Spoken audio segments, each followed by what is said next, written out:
গল্পে গল্পে ইসলাম শিখি আদব শেখার স্কুলে। আসসালামু আলাইকুম প্রিয় বাচ্চারা, তোমাদের সবাইকে স্বাগতম আদব শেখার স্কুলে। আজকে আমরা শিখব খাওয়ার সময় ইসলামের সুন্দর আদব। খাওয়া তো আমরা সবাই করি, তাই না? কিন্তু যদি আমরা খাওয়ার আদব মানি তাহলে খাওয়াও হয়ে যাবে সোয়াবের কাজ। চলো তাহলে জেনে নেই একে একে। প্রথম আদব হলো খাওয়ার আগে বিসমিল্লাহ বলতে হবে।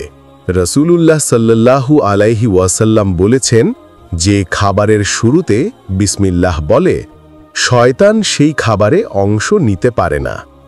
দ্বিতীয় আদব হলো সব সময় ডান হাতে খেতে হবে। নবী করিম সাল্লাল্লাহু আলাইহি ওয়াসাল্লাম বলেছেন, ডান হাত দিয়ে খাও, ডান হাত দিয়ে পান করো। তৃতীয় আদব হলো নিজের সামনে থেকে খেতে হবে, এতে খাবারে বরকত হয় আর অন্যের অসুবিধা হয় না। চতুর্থ আদব হলো খাওয়া শেষ হলে আলহামদুলিল্লাহ বলতে হবে, তাহলে আল্লাহ আমাদের প্রতি আরও বেশি রহমত বর্ষণ করবেন।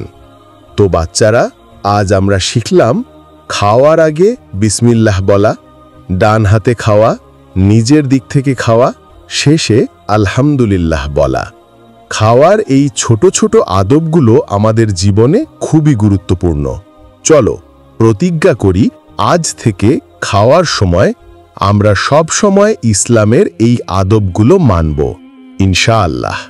তো বন্ধুরা, কেমন লাগলো আমাদের আজকের আদব শেখার স্কুলের প্রথম ক্লাস?